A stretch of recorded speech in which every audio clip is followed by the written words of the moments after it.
Hey guys, it's Coach Matt with Lifelong Recovery. In this video, I'm going to talk about why people still don't trust you in recovery. So, recovery can feel cruel sometimes.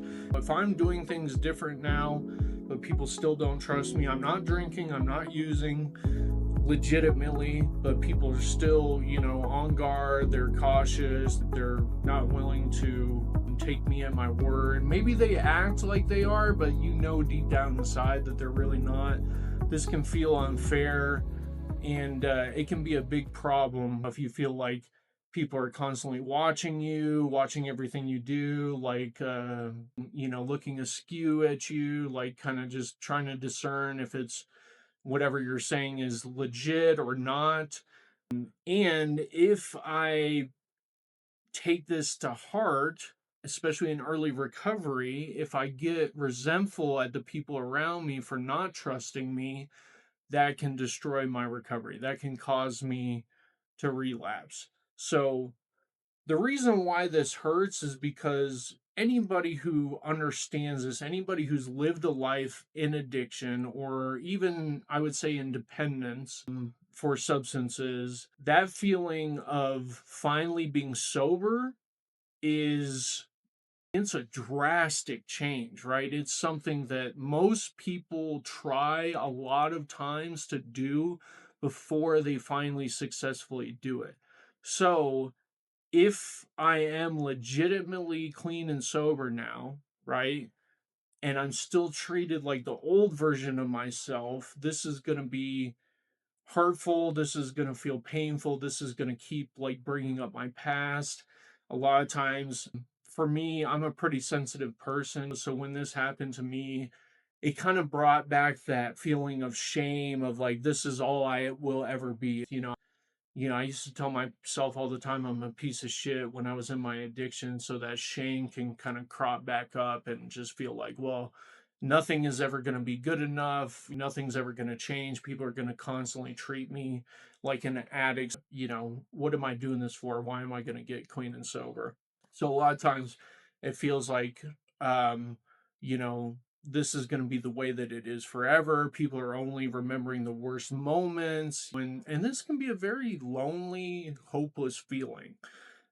Sometimes sometimes sobriety feels like a sentence after the crime has stopped. This you We have to understand how trust works and how it's broken in order to understand why someone may not be trusting me right now.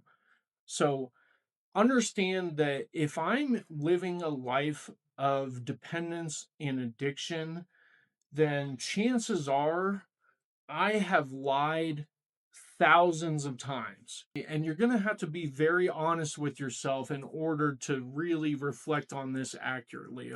Remember, when I get into recovery, I have to be brutally honest with myself and look at things that are difficult for me. So, one of those things is when I reflect on my own recovery, mm, every time that I didn't want somebody to know that I was drinking or using, there was probably a lie involved.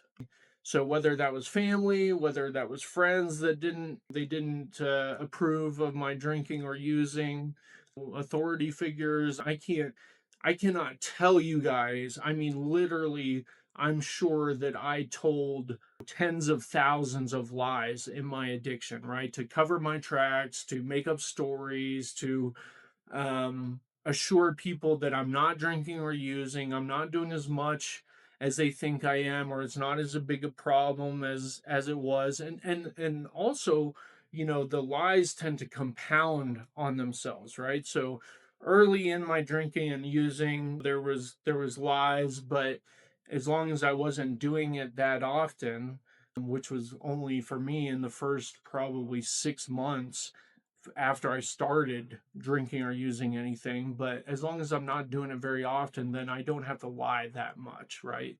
I'm thinking back as for me, I started drinking and using around the time of 15. So the lies were basically just like telling my parents I was going somewhere that I wasn't, things along those lines. But then, my first love was weed. So the more that I was smoking weed, well, the lies just started compounding. Just sneaking off to go get high. I was skipping school to get high. I stole money from my parents to buy alcohol and drugs. So it was literally just by the time I was addicted, I was lying multiple times a day. So you can imagine over a 12-year period, that's many lies, right? So point being, it's not one moment, right? It's not the trust isn't broken in one moment. It's patterns of behavior, patterns of the things that I'm saying that are creating this lack of trust. So things that go along with this, again, lying, manipulation, the broken promises. I promised myself and other people that I wouldn't drink or use, that I was finally done with it, and I meant it. I did this hundreds of times and broke that promise. I broke the promise to myself, and I broke the promise to the people that I cared about. By the time I'm in addiction, it's going to be just I'm probably going to be living in chaos, right? Emotional chaos, circumstantial chaos. I had many car accidents. I almost killed my friend in a car accident. I went to jail several times, constantly saying I was going to be there for things with my family and then not showing up because I was too hungover, I was fucked up, or I overslept. Um, I think about like how addiction really where the addiction created this web of deceit, right? It was like I was spinning these webs to try and keep things going, try and maintain appearances, right? But I'm just like lying to one person after the other and trying to remember the lies that I told, and not remembering a lie I told, so I fuck up. I'm not keeping my story straight. So it just turns into this, hey, you can't trust anything that guy says, right? And that's a common thing in addiction. These relapses after I promise I'm done. You can imagine, like, think about it from the other perspective. Say you're in recovery now, and try and put yourself in somebody that you care about in their shoes, right?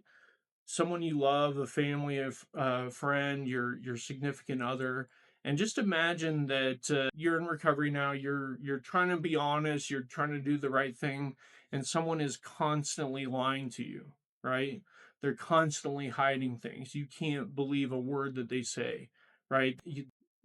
Really, it's not even necessarily an intentional thing, but they have no integrity, right? They're not a person of their word. They're not trustworthy. You can't count on them, right? Because you don't know if they're going to be under the influence or too hungover or whatever to do what they say they're going to do. So you can imagine how these people learn to stay guarded, right? They just live in this perpetual doubt, essentially. So people learn to survive by doubting you. That's how they're able to keep going with their lives, by doubting you. So, big mistake that people make in this is they try and force the trust back, right? I am doing the right thing now. You need to trust me. Why doesn't that work, right? Well, I'm not taking into consideration upon that person, right? The pain that I have caused that person with my lies, with my hiding, with my broken promises, with the emotional chaos. I'm not taking that into consideration. Getting defensive when somebody doesn't trust me. This is a huge one. It's so funny because it makes me think of when I was in my addiction. Every once in a blue moon, I would tell the truth about something, right? And if someone didn't believe me, I would lose my fucking shit, right? Because in my head, I'm thinking, no, this time I'm actually fucking telling the truth. Believe me, right? And I would just absolutely go crazy because it was just like this, like, I couldn't get people to trust me. And, of course, I'm not looking at the big picture of why they don't trust me, right? It's like the boy that cried wolf. That was something for me in the beginning, where I did feel very defensive when people wouldn't trust me because I knew what I was doing. I was trying super fucking hard. I remember my sponsor telling me to practice rigorous honesty, and I was fucking doing it, right? And so when people didn't trust me, when they were suspicious, it made me defensive.